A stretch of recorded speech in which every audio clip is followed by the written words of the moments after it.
Now, if we would have been standing here any time before 1940, we'd actually be swimming. This used to be a large natural farm pond. It was owned by a local farmer by the name of George Glacial. You'll see the entrance to it up there. It went about to the middle of the parking lot back there. Now, George didn't realize the only thing separating his pond from the rest of the cave system down here was about 3 feet of limestone. So in 1940, there was a week of really heavy rain, and that pressure built up and broke through the limestone. Everything kind of flushed out of here like a large toilet bowl. You can imagine how gnarly that would have been. And then him coming out the next day on the tractor, like, I thought there was supposed to be a pond out here. But, you know, he did the only natural curious thing to do. He went home, grabbed the lanterns and tools, wife, kids, they went exploring into the cave.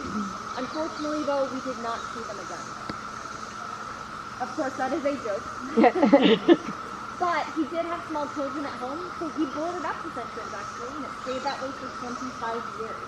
And then in the early 60s, a small group of local explorers kind of pestered him to be able to explore the cave. So he opened it up to them, and they spent the next 8 years mapping out the innards. So thousands of hours poured into it. We have the original map up in our gift shop. They found about 18 miles of cave system.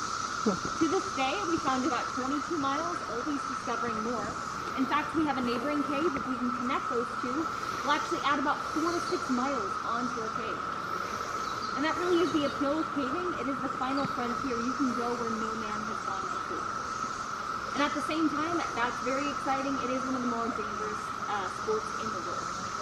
So after that 8 years of exploration, 1972, a small company by the name of Odyssey leased out the property, started giving boat tours. They did not last long, however, because they have had the literal most extravagant business plan ever. They literally gave free helicopter rides to the first 20 customers. Free ATV rides. They had ballroom dancing and live bands on the weekend. Their own scrambler on the property at Carnival here at one point. They went bankrupt within 8 months of opening. So, after our Odyssey's little adventure there, 1974, a couple of those original explorers from the 60s came back, purchased the land from George, renamed it Bluespring, and we've been owned and operated by those same people since 1974. In fact, one of the original owners, Jim, he still works here full time. He's the top cave consultant in the U.S. Pretty amazing. We'll get into the cave.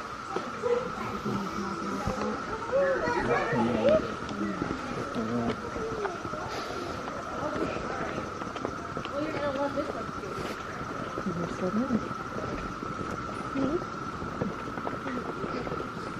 Pay attention while you're walking.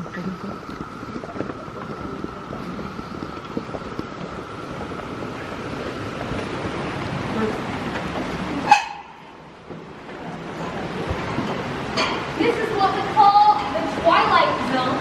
This is where the natural light from the outside meets the darkness of the cave, creating this very ambient aura in this section. We'll get bats, birds, salamanders, crickets, different things like that in here so there's easy access to the outside. And this is also where we see some of our first formations. Does anybody know the difference between stalactites and stalagmites? Stalactites go from the ceiling down and they hang tight from the ceiling, stalactites. And then stalagmites go from the ground up because they might reach the top. Anyway, so stalactites, these particular ones are called soda straw stalactites. We call them soda straw stalactites because they form hollow on the inside. In fact, you could actually break one of these bad boys off and suck through it like a legit straw. Bacteria buildup probably wouldn't taste very good. And we'll give that a $500 fine and a night jail. The most expensive straw you ever grow. Okay, so go ahead and follow me on down and let me know if you want me to repeat anything or anything. Huh? Can you take one of these? Take one of what? One of these kids. I've got both of them. Alright, do you want one of them? No, it's steep and they keep walking through the inside. I'll take you. Are you trying to go along the rail?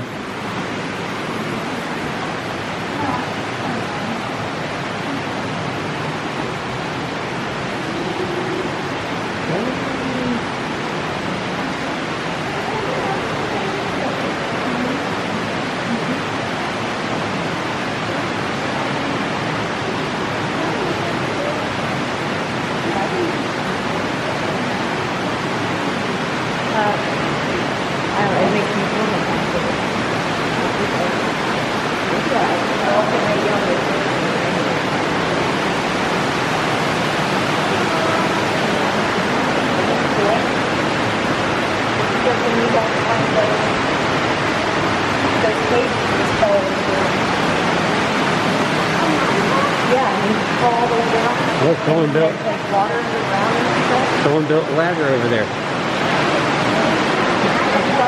Can you see it?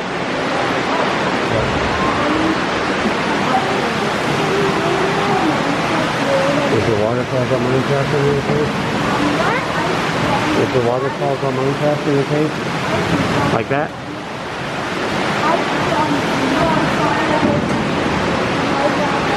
Is it cool?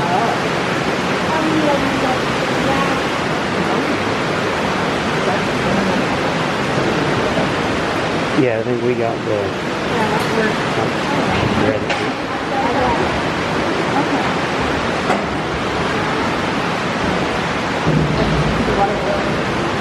You can put your mask on if you want. I'm not gonna go there. And where?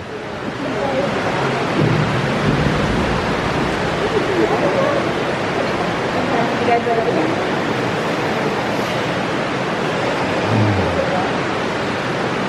And then I might have to split you guys up on either side of the boat, depending on space here. Let's see. No, if you guys can stick in there, that'd be great. If you guys could, hopefully there's enough seating there. I might have to.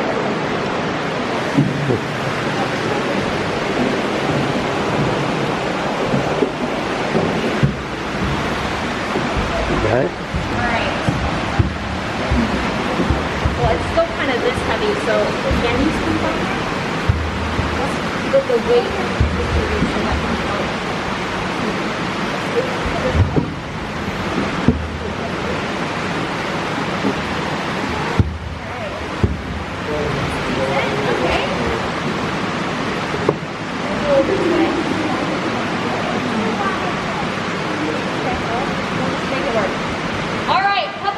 before we get further in, we have some higher water levels right now, which means we have some lower ceilings, so just watch your head as we go through certain parts. Also, we've never had anyone fall in, but in case that were to happen, your seat does double as a flotation device.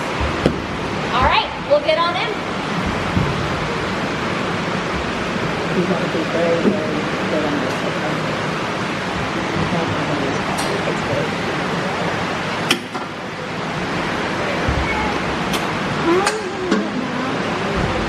How what? She does this all the time. She knows where she's going.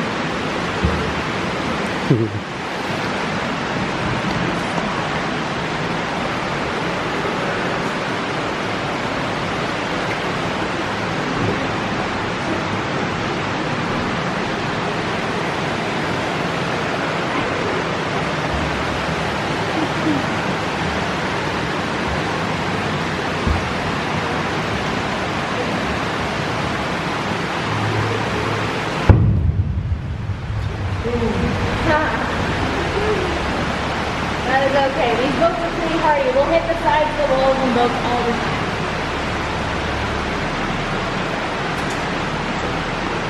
I'm uncomfortable, especially with the weight thing. And welcome to Bluespring Caverns. You guys are now on a portion of the longest navigable underground river in all of America.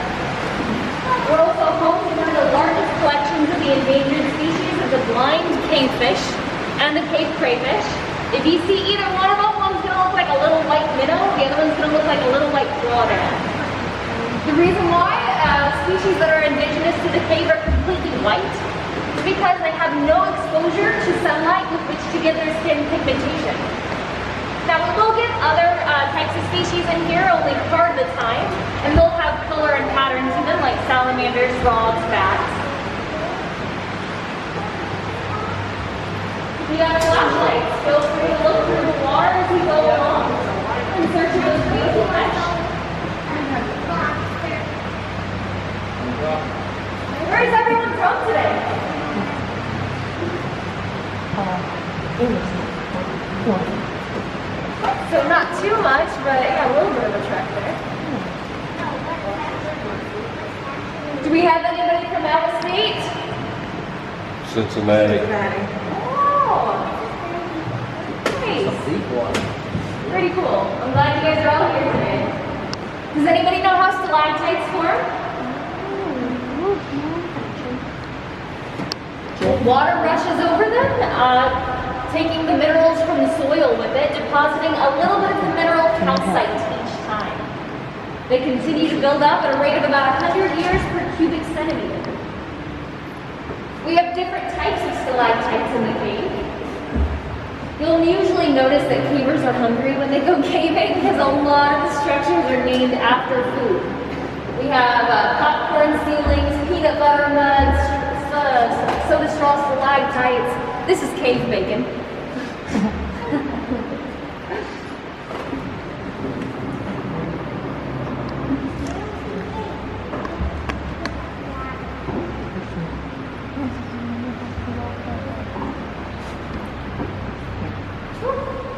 There is a crawfish on the left side here. Here's the end. Did you guys see him? No. No. Nope. I think we missed him. Man, if you guys get any more excited, I'm gonna have to have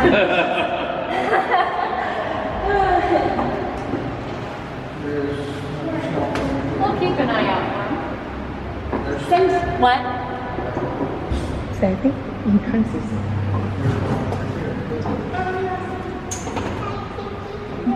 We are going to go underneath some lower hanging stalactites up here, so just watch your head as we go underneath. If you get dripped on, it's called a cave kiss. It's supposed to be good luck. But if you hit your head, it's a cave concussion. So.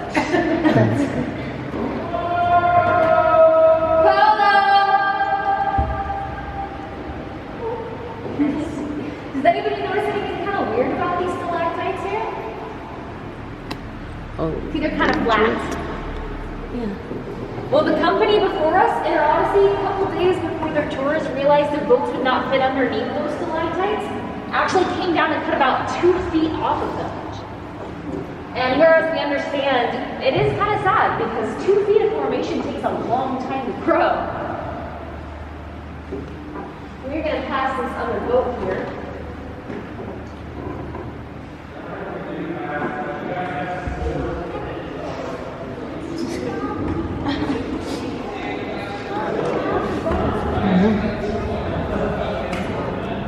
That's something that was before. It's a Minecraft boat. Oh, dang, look at that one hanging. There's one under the water. There's one on the top and under the water. Oh, they go backwards. Oh my gosh, you guys are playing Hidden Take. You have never seen him before in my life. Hey, listen. They picked me up on the side of the road and asked me when I drop boat. You guys have fun and good luck. Alright, this is the elephant head stalactite. It's the largest stalactite on our commercialized tour. You'll see the ear, the eye, and the trunk. Is it under the And then if you're a Jurassic Park fan, we have a pterodactyl up there. As I talk about the flowstones here, watch your head on the backside. This is also the only place on tour you'll see a stalagmite. Most of the tour is underwater, so that's pretty unique. Flowstones form exactly as it sounds. The water flows over top of them, depositing the mineral calcite, as opposed to dripping down like in a stalactite or stalagmite. You see the middle one here is still wet. That means it's still growing. The one on the right and left actually grew so large they cut off their own water supply. Eventually the one in the middle will do the same. We call those the Rock of Ages. Scientists estimate each one of those to be about 400,000 years old. Those are our oldest formations here. Does anybody have any questions? How deep through here? Oh, well, that's a great question. So most of the tour is anywhere between 4 and 8 feet deep. The deepest place on tour is about 21 feet, and so I'll point that out when we get there. Good question. Honestly though, caves are so gorgeous. You could go around the world and see different sculptures, paintings, different pieces of art, or you could just come to a cave and see miles of natural art that God and nature made. What's that, root? Pretty cool. Sometimes I'll come down here and I'll just look at the ceiling for a while as I'm coming through. So most of our cave is formed. Oh, we're going right over a really big lionfish actually, but I do not think you guys will be able to see it since we're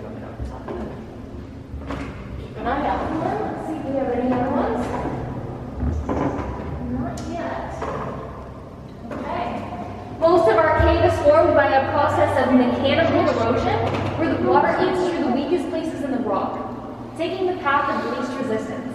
So limestone is a bit of a softer rock, so it's easier for the water to eat through. And because of the prevalence of limestone in this area, we have over 3,500 registered caves in Indiana. In fact, Indiana is the third largest caving system in the U.S., only beneath Kentucky and Tennessee. Kentucky has a little over 5,000. This is what we call the belly of the whale. It looks like a backbone with ribs.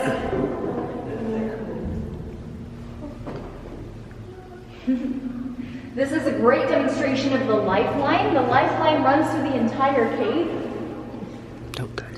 It's the tracks of the river originally. Sorry, it's a pretty interactive tour, as you can tell. So it originally started as something no bigger than a roll of quarters, eventually eroding into everything else you'll see. So the lifeline will run through the entire cave.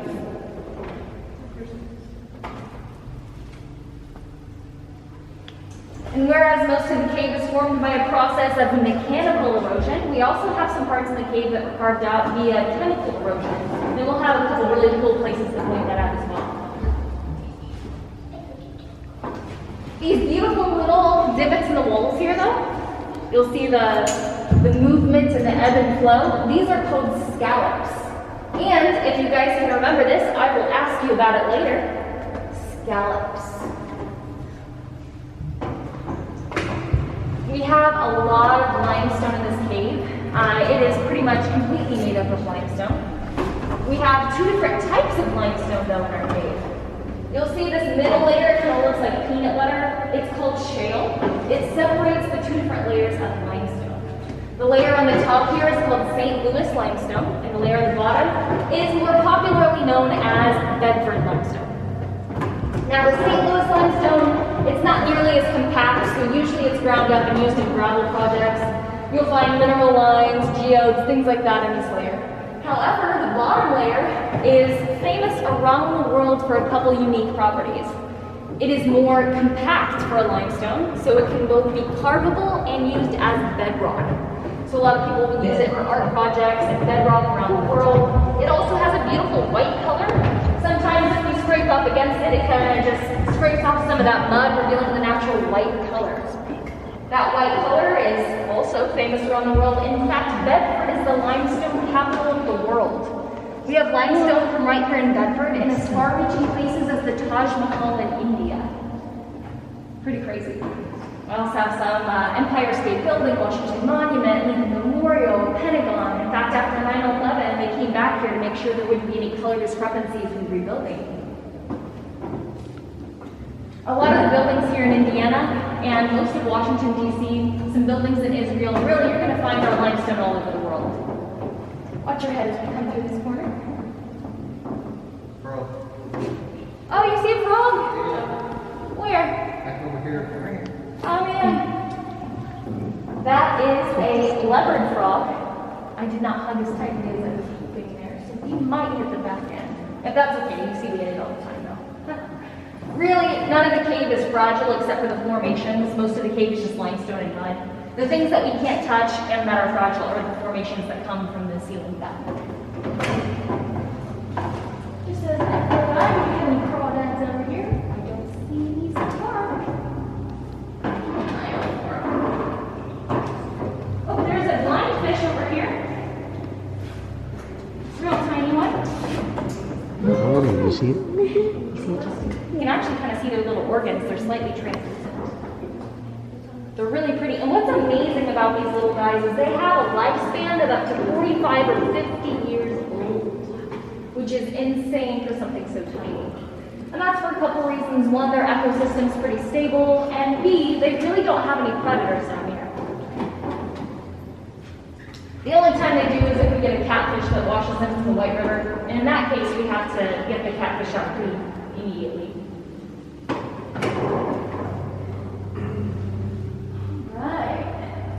So, like I said, we do have instances of chemical erosion. We're going to see that in the next room. In the meantime, this is Troublemaker's Peak. We like to joke around and say if we have any troublemakers, we'll hang them up there by their shirt collar and grab them all the way back. So I'm going to watch you. Zowski.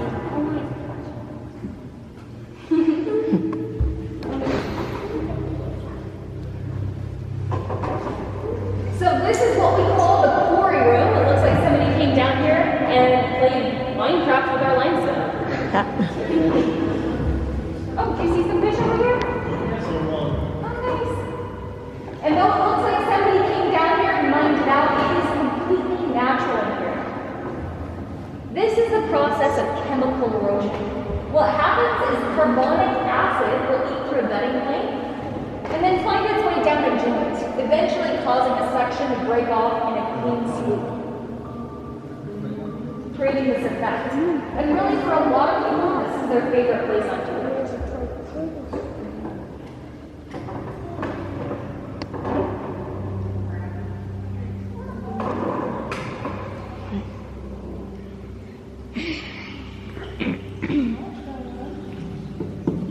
This is the next one to fall. Over here, still about 300, 2,000 years from falling, but you'll see it's already coming through the bedding plane and down this joint pretty heavily. Definitely would not want to be down here when it did. It would be loud.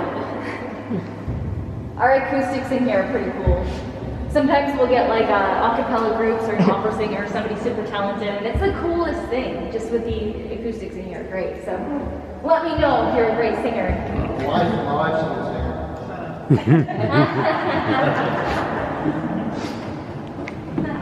We do some pretty cool renditions of Happy Birthday in here too. This is the time. Okay. In fact, we used to have a tour guide that played the Native American flute, and he would bring his flute down here to play for his tours. It was the coolest thing. Yeah, it was like very haunted. Yeah. Bum ba da bum. This is our stick in the mud. No, this is actually the original property marker. We're leaving what used to be George Coal Glacier, that farmer's property. And we're coming into what used to be Henry and Ruth Goldman's property. Anytime in the early 2000s we paid them royalties to take people past here. There's a lot of responsibilities that come with owning a cave though. If you own the land above, you own the land beneath. And that means if somebody were to get hurt, even if you didn't know you owned a cave, you would still be liable. Which is crazy. In fact, there was a farmer one time, didn't know he had a cave on. Oh, yay! I'm glad somebody's watching out on the left side. Sometimes didn't know he owned a cave and he had a lot of chemicals sprayed out his crop. Water came through pretty heavily and rushed a lot of those chemicals directly into the cave. It hurt the cave, killing some of the life forms, and so he had a fine. It was pretty heavy, and he was like, had to pay it, even though he didn't even know he had a cave. So after the early 2000s, we blocked off the other entrances to this cave, so we can come in here. It is a pretty dangerous cave with the amount of water flow and current speeds. So it just also keeps down any amount of graffiti or trash that would make its way down here as well. We're one of the more natural commercialized caves in the US. In fact, you'll see we don't have any lights section throughout the cave. It doesn't really hurt the cave to have light section. A lot of caves will do that, but we like to leave as minimal footprint as possible. So aside from our entryway for safety purposes, we, just bring our flashlights and boat lights in here. If you guys want to, you can go ahead and touch the water. Just make sure you move just slowly so that we don't move the water. So just, you can reach over and touch it. You don't have to, just a lot of people do like to. Do you want to touch it carefully? Try it. It's cold, but not too bad. Is that cold? Any guesses as to what the temperature would be? 55. Right around there. 52 to 54. Just like the air in here. Caves will take the average temperature from the surface from the last 100 years as its temperature. So year-round, the water, the air will be that consistent temperature. In this part of the world, we're going to find 50-ish degree caves.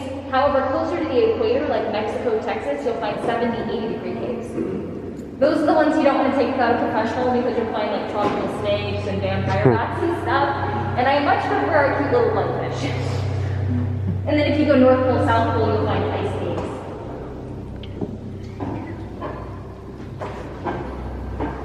Please stop. I'm trying to hold you a certain way. A minute.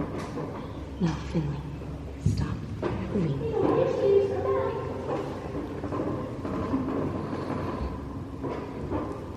Now, in this section of the cave, we're a little over 80 feet below the ground. The entryway, or even our elephant head, is in between 60 and 80. And we just get a little gradually more deep as we go along. Our deepest place is our turnaround point. And I'll point that out when we get there. Alright, should put the focus on that.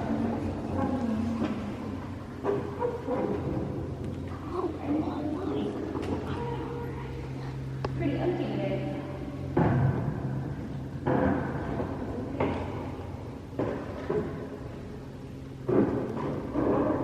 We're gonna park here. If you guys look at the ceiling in this area, you'll see it's completely flat. There's no lifeline. You guys have any guesses as to why it's completely flat? Well, this is the largest piece of chemical erosion, also known as breakdown, in the commercialized section of the cave. Just like in the Quarry Room, there was a large piece of breakdown that just fell in a clean section. Very monstrous. Whenever it did fall, it fell into 3 pieces. The largest piece is behind me here, the Rock of Gibraltar. We have another piece under 18 feet of mud on this side. It's a lot of mud. And we have the third piece under 21 feet of water on this side, and this is the deepest place on tour. Fun stuff about this mud over here, we call it Glacial Till. Pavers also refer to it as peanut butter mud though. Glacial Till supposedly washed down here during the last ice age. I did have a little boy actually try to taste it one time because I talked to him about peanut butter mud. Ill-advised, definitely does not taste like peanut butter. However, it is kind of dangerous. Closer to the edge here, where the water is really saturated with the mud, it acts a lot like quicksand. If you were to jump out here, shimmy around for a few minutes, you could sink down to your waist or even your chest. Do you see a crawfish? Oh yeah, there's one right there. Hi, buddy. Excuse me. Real tiny. They're cute. Both the crawfish and the blindfish eat isopods, which is organic material found in the mud. But the crawfish also feast on some of the other organic material that gets washed in here with the spring rains. So they get a little bit larger than the fish do, but that one's a pretty tiny one. Cavers also sometimes call this blue snatcher's mud, and we joke around and say there's no cheaper way to be buried any deeper. We are going to do a few demonstrations here. So the first one is total darkness. So if you guys have any flashlights, phones, watches, bright ideas, go ahead and cover those up. And if you are not fond of the dark, I promise if you close your eyes, you won't miss much. Okay? 3, 2. This is total darkness. There you go. It's actually 30% darker than the darkest night ever recorded on the surface. And that's because down here there's absolutely nothing for your eyes to grab onto. The smallest of things will illuminate your vision, and eventually you're able to adjust your eyes. But down here they're probably moving around trying to adjust, but they never will. In fact, it's so dark down here, if you were down here for about 2 weeks or more, without any flashlights, no source of light, and then you just dramatically went to the surface, the light from the sun rays would burn your retinas, causing you to go permanently blind. Ladder's not doing anything for that. But you can hold your hand right in front of your face and never see it. Kind of crazy. That being said, if you guys want me to turn the lights back on, just go ahead and raise your hand. The second demonstration we do is called Cave Thunder. Demonstrates how echoey it is within the cave. So if you don't like loud noises, go ahead and cover your ears, and as soon as I smack, you can let go to hear the echoes. Alright, scoot as much that way as you can just for a second here. Can you do that? Carlin, you gotta scoot down a little bit. Just a wee little bit. I can grab this from you, and then I'll give it right back. 3, 2,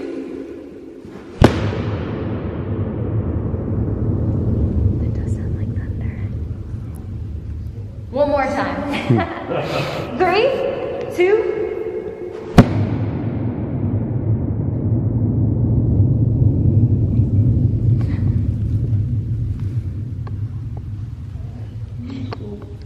So cave thunder echoes for about 12 seconds until it reaches the entrance of the cave. If you were at our entrance, you could actually hear our cave thunder, which is pretty amazing. In fact, if you were down here and kind of stuck, especially with the amount of water, the echo would just kind of bounce off. Odds are somebody would probably hear you calling for help, which is cool. However, the first rule of caving is never go alone, so hopefully that would never happen anyway. We're going to go beside the Rock of Gibraltar here. It is the tightest place on tour. 99.9% of the time you hit the edges, so keep your fingers inside. In fact, any time before 30 years ago, we would have turned around and looked back at this section. But about 30 years ago, we cut a chunk the size of a basketball off of this rock here so that we can get through.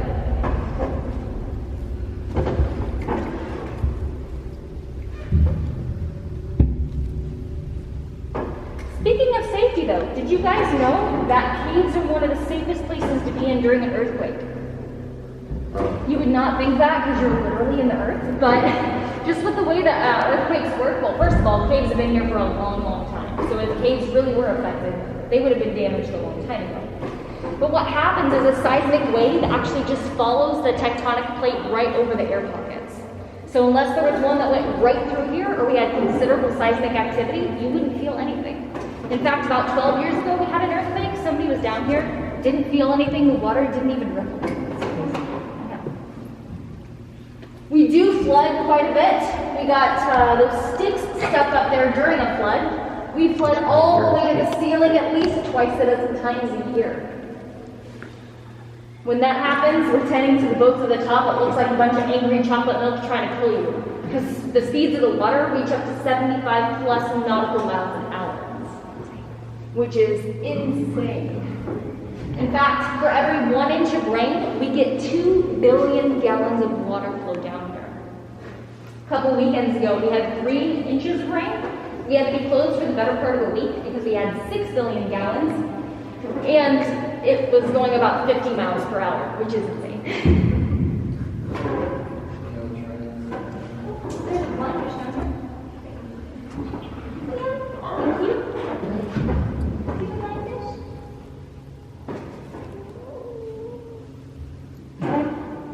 Now, do you guys notice we're not seeing any stalactites in here?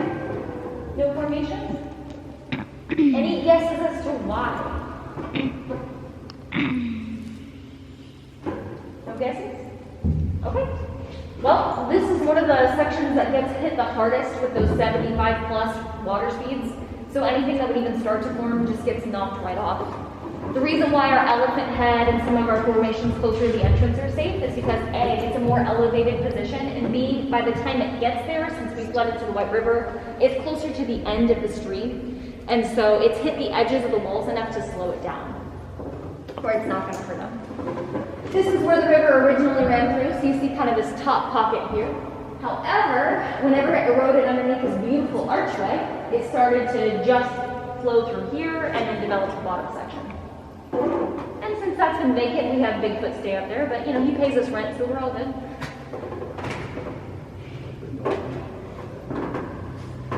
We're coming into what I think is the most beautiful room on tour. This is the moon room. We call it the moon room because it looks like the surface of the moon and its craters. Those craters form when what's called an eddy, which is a water turbulent ceiling, swirls around, eroding those craters out.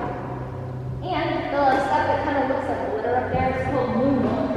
It's a type of fungus where the certain mineral, I forget the name of, oxidizes with the air.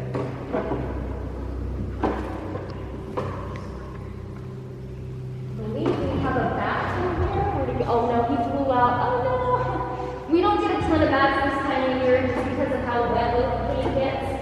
But towards the summer, we might get like 2 or 3. The reason why we don't get a lot of bats, again, just because we get a lot of water in here. There's over 3,500 other registered caves, so a lot of times they visit those. We do get a lot of frogs in here, though. Not seeing any on this mud bank, but this is a popular hangout spot. In fact, one time I counted 47 frogs in here on this one mud bank. It's because they come down here to hibernate during the winter. During the springtime, they get washed with the spring rains to the surface for the summer. But the freeze line in Indiana is about 14 inches. So in order for a frog to hibernate, they either have to dig below that at least 15 inches, or they find a cave. Needless to say, we get a lot of smart and lazy frogs in here.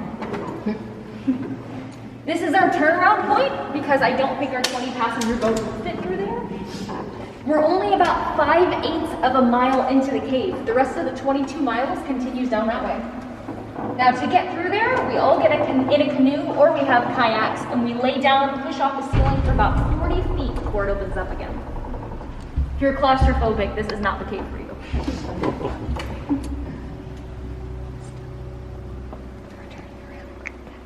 This is also the deepest place on tour. We're about 130 feet below the surface right now. Sounds like I can hear a little bit of a water flow or falls back there. Yeah, there's some rapids just on the other side of there.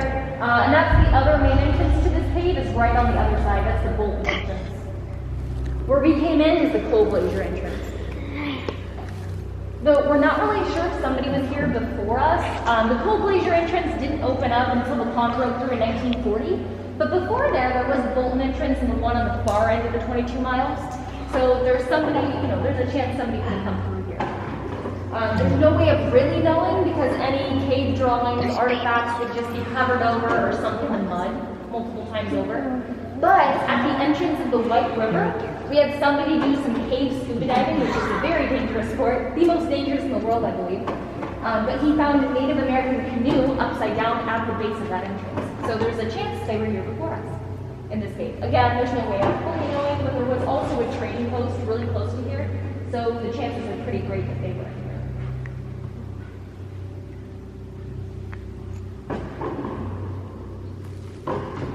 And because we have the two entrances, the Bolton's entrance and the Cold Glacier so close to each other, we regulate and filter out our air a lot faster than most caves. And so we got to say that during COVID, like we replace our air a lot faster. But again, faster is relative because everything has to reach this consistent temperature, right? So it takes still quite a bit of time to filter it out. So if there's like a snake or something that comes down here and dies and we don't catch it before it dies, we have to close for at least a day for it to air out, sometimes up to 3 days. Because nothing really can survive down here because of the temperatures and the lack of food. So anytime we've had a raccoon down here, we've had snakes down here before, and we have to get them out pretty quickly because they can't really survive. Just let them drown. What? We are going to hug pretty tightly to this corner here, so watch your head. Whenever we do get a bat, we'll either get the eastern pipistrelle, the big brown bat, or the little brown bat. All of those really fly by themselves primarily, so whenever we do get a bat, it's like a singular bat. And all of them are super cute, kind of tiny. They just come down here for a couple days to a couple weeks, and then they go to the surface to eat mosquitoes. So definitely friendly. Of course, the ones in Mexico are like vampire bats and huge, so I don't really like those as much. This is Shipwrecked Toes over here. You see that L shape? It's actually one of our trainees was hit that so hard with the boat, they broke it off. Smack. That was a lie. And then it got its name Shipwrecked Toes.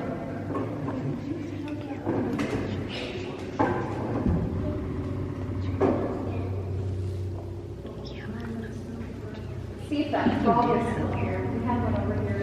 Oh, yeah, we do. Still there. There's a leopard frog. Pretty good view of it, too. Flashlight keeps going. Do you see it,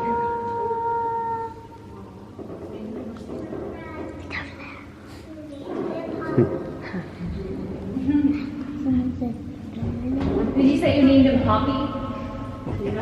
Okay, I'm going to keep that for however long he's up there. It might just be another day, but he's going to be Poppy for the next day.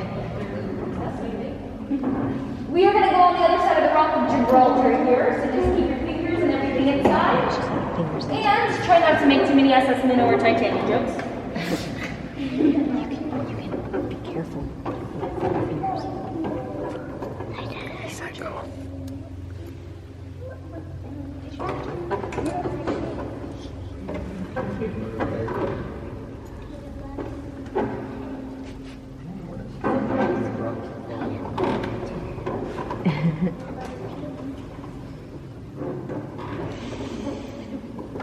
Hot day, that was pretty good.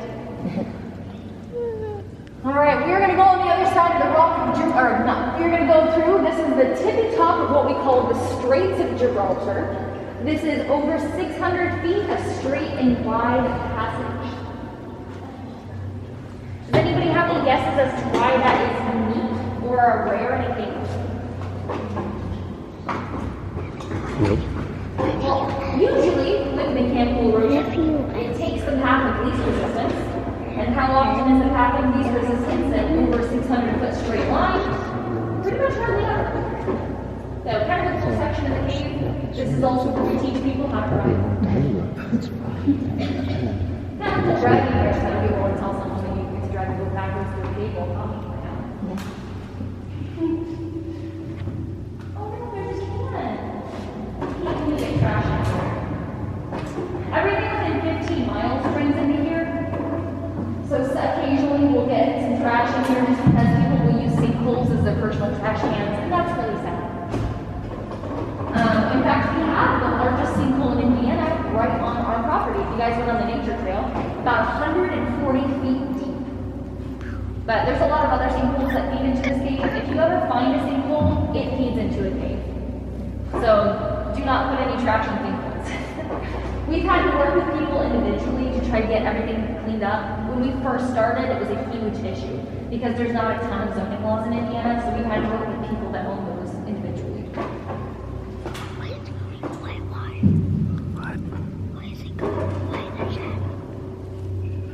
This is my favorite scallop.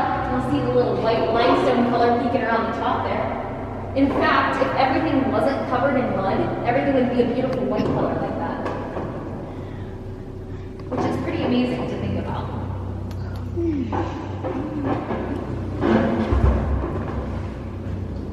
All right, do you guys remember the names of the little divots in the walls here? Do you remember? Yay! Good job! So impressed. And scallops formed because of mechanical erosion. You'll notice the difference between the two because one looks more like a sculpting, that's the mechanical erosion because it physically is brushing over it. And then with chemical erosion, you'll see like this side right here, it looks chunky because it's always flat. That's how you know it's chemical erosion. So it's kind of cool. This is like the right side. That light's on the boat. Oh, yeah.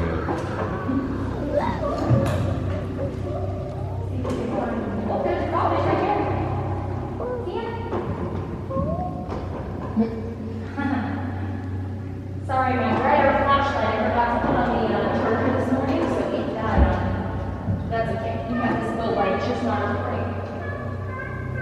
Now, when you guys first came in, did you see that little entryway on the left as you came down? There's a little passage with a waterfall going over. That goes for about 3 miles until it opens up into the White River. Anytime before 1913, you could actually come into that section of the cave via kayak or canoe. Then in 1913, in the town of Williams, they built a hydroelectric dam, and that caused the water levels to raise quite a bit, kind of flooding back into our cave. So now you can only go about 1.5 miles before the water meets the ceiling. So if we do our kayaking trips down that section, we'll go about 1.5 miles and then turn around and come back. Again, about 3 hours. But to get to that original entrance, you have to scuba dive the last 1.5 miles.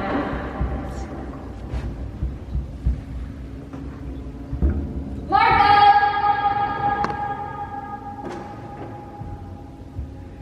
We can be hanging. Let's see how this. Oh, there's a crawfish. And actually, see, this one has one large. Sorry, we're gonna I'll just tell you. Sometimes you'll see crawfish and they have one really large claw and the other one's real tiny because they fight each other all the time. It's the cutest thing because they're like an inch or two and they're acting all big and bad. They fight each other all the time. And then they just regrow their claws. So it's really common to see a crayfish with like one huge claw and one tiny claw. So funny. Sorry, if we had a lighter boat, it's just with this many people, it's hard to really to make sure we're in Myst'ry River here. Marco! Oh, this is like the worst place to pass too. Okay. It's gonna be fun. We're gonna try to stop here actually. You guys want me further to that?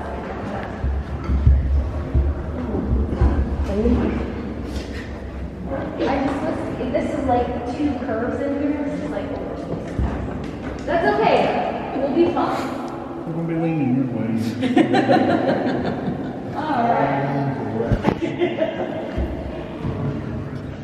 Okay. Everyone's still alive, so we're good. He still hasn't answered my Marco. Hello's rude. Marco!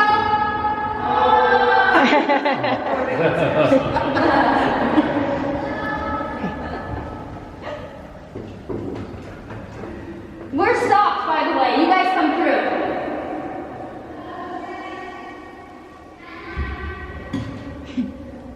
You guys go ahead and come through. I'm stopped. Okay, cool. Just making sure. The kids. Easier than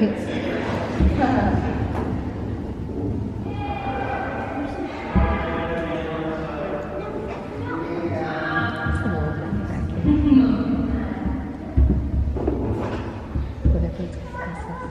It's pretty talented here.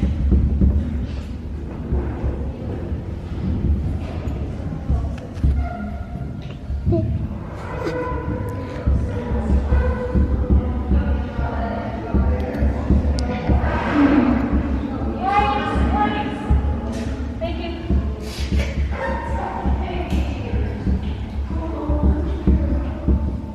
How stressful is that for you guys? Hey, look out. We left a few of them back there at the turnaround point, so. Sorry. You guys are the best. Communicated, good. Good looking out. Alright, you guys have fun. Look his insurance card. Nice fun meeting you guys.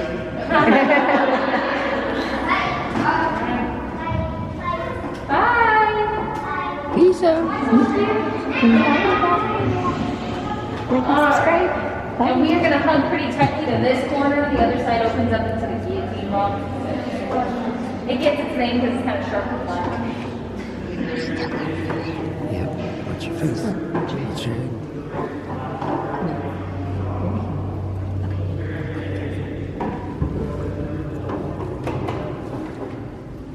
What? This is the guillotine rock back here. See, it's kind of sharp and flat on that edge. When water level is normal height, this is neck height, which is where it gets its name. So sometimes when we have really strong currents, it'll flow the boat back of the boat like behind there as we're coming through. And either have to push off or down. Stuck you guys back there for a reason. This is random, but I think this looks like a bison or like a cow. Like that. Oh yeah, interesting. Yeah. I mean, my favorite tours are like when little kids are like, oh, this looks like a bunny and this looks like whatever. Because caving is all about creativity.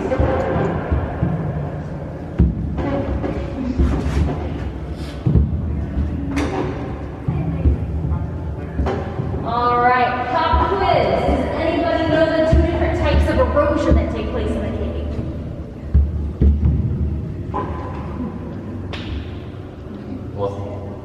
The two types of erosion. Yay! Good job. Oh, there's another leopard frog right there.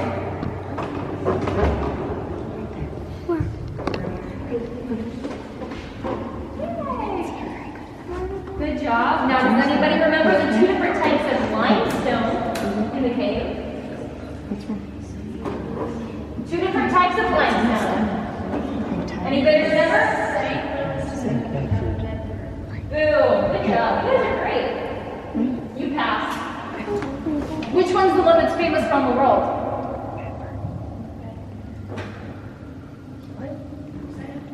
Bedford. Think of like bedrock, Bedford. Actually, the technical name is Oolitic limestone. I'll tell you about that in a second here. This is shale. It's that layer that separates it. It's actually fossilized plant life from when all of this used to be underneath a large body of water. That was the plant life at the bottom. It's a little, well, it's pretty soft, so you'll usually see that like little indent here because the water usually eats through the shale a little bit faster. Creating that kind of section there, that hourglassy thing. So it's called Oolitic Rock, technically, because there used to be a large population in this area of a crustacean called the oolite. And the oolite fossilized in this bottom layer here, giving it the unique properties of being a little more compact and giving it that beautiful white color that's unique to this area. So if you hear of Oolitic limestone, Oolitic stone, or just like a lane, like Oolitic Lane, it's all named after that crustacean. Sometimes I'll have people ask me about this mud, whether you can use it for like a facial and stuff. And before you do, the answer is no. Because it does the exact opposite as normal clay masks. Usually clay masks will like soak out impurities. This actually like clogs your pores because it's a sealant. However, it is helpful if you get injured down here. It's not uncommon for us to like hurt our hands on a rock or something. We just slap some cave mud on it, seals it up until we have an opportunity to go to the surface and clean it and bandage it properly. So pretty helpful. What's funny though is my coworkers, oh my gosh, this is the biggest flying fish I've ever seen. That is huge, that one. Except not the people on this end. You see how big that is? That's crazy. He's probably about close to 50 years old.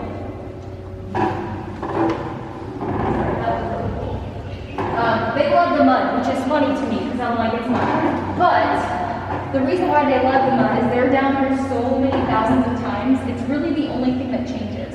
We get those high-speed waters through here and it changes the way the mudbanks look and form. And they like to see new things. But still, it is mud. In fact, we're coming up on red rocks. A little passageway a small child can fit through. It opens up to a room about 4 feet high and 8 feet wide. Just completely made of dried mud. My coworker AJ will dislocate his shoulders to fit in there. I'm like, I like caving, but not that much. You know, maybe if it was the world's most beautiful stalactite in there, when I think about it, but a room made of mud, no thank you. But AJ sometimes will go through a crawl passage where it's pretty much covered in water, except for an inch of airspace. Yeah, there's some pretty crazy tours that he does. Not tours, but expeditions. Last chance for some pictures of the elephant head and our pterodactyl.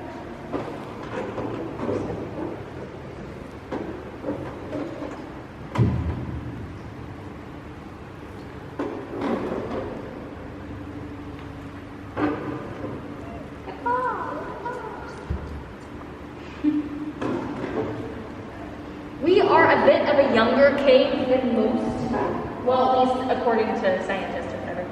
So the oldest place in the cave, even further past the commercialized section, is still only estimated at about 1.7 million. Most caves are estimated at about 2 to 4, so at least.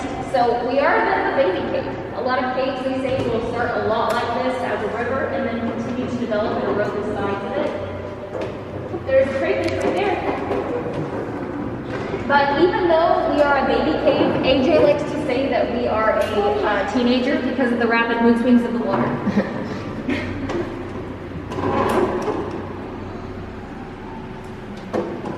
Right, we are going to go underneath, oh, there's another picture there. We are going to go underneath those low-hanging stalactites again. What? Oh, that's a street crayfish. I didn't think you'd slow down here. Aren't you going in here to do one of those lucky cave kisses? All I ask is that you remember your tour guide. If you go to a casino or anything like that. If you guys did see that crayfish, there is a surface crayfish that got washed down here a couple days ago from the White River. That's what that one is. Kind of crazy. Okay. This formation here, I had a little boy one time named the lady that washes her hair. Kind of has that look, you know, showered and stuff. But the funny part about this is that he named this next one the lady that does not wash her hair.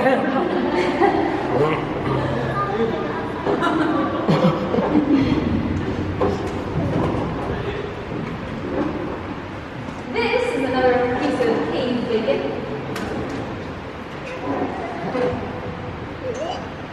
You don't want to get bacon. Up here on the left, we're coming up on the moose head. Kind of looks like the head of a moose. Now you'll see as we get a little bit closer, it is dry. You know whether a formation formation is growing or not, whether it's dry or not. So unfortunately, this one is no longer forming. And it's actually because, well, it was killed off. The company before us in our Odyssey let their tourists touch this formation, essentially killing it off. Which is very sad, but we still get to enjoy it for what it is, even though it will not grow anymore. What happens is every time you touch it, the oil builds up on the formation. After a couple hundred touches, it stops the water from flowing over top of it because oil and water don't mix. And when the water can't go over top of it, it essentially kills it off because that's how it gets its minerals. And it does take several hundred touches to kill it off, but if you're letting people touch it, it takes absolutely no time at all to get it.